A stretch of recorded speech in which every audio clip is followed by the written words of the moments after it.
మాకు మనందరికీ ఒక అగ్ని పరీక్ష ఏంటంటే ఒక బలమైన పరిపాలనని, పారదర్శక పాలనని, అభివృద్ధిని, సంక్షేమాన్ని ప్రజలకు చేస్తే ప్రజలు మీతో ఉంటారని.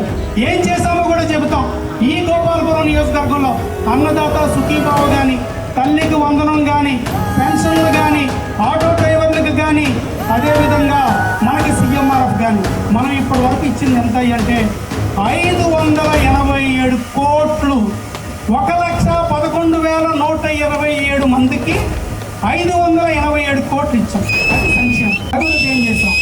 248 కిలోమీటర్ల బీటీ రోడ్లు, సీసీ రోడ్లు పోసాం. ఇది ఒక చరిత్ర. దానికి కానీ, డ్రైనేజీలు కానీ, భవన నిర్మాణాలు కానీ, ఇరిగేషన్ కానీ చేసింది మొత్తం 193 కోట్లు. కలిసి 779 కోట్ల రూపాయల అభివృద్ధి గోపాలపురం నియోజకవర్గానికి జరిగింది.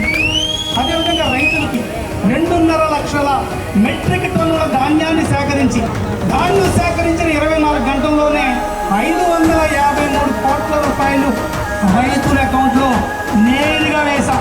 ఏ రోజు నిద్రపోలే. ప్రతిరోజు టెలికాన్ఫరెన్స్ పెట్టుకునేవాడిని 4 మండలాల అగ్రికల్చర్ ఆఫీసర్కి.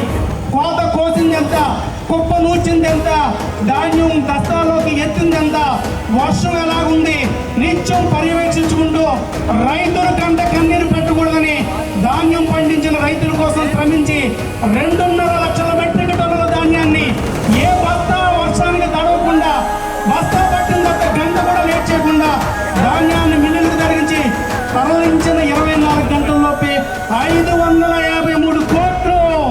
ఇవి లెక్కలు కాదు, పరిపాలన చేసిన గణనాంకాలను ఒకసారి గుర్తుంచుకోమని చెబుతాం.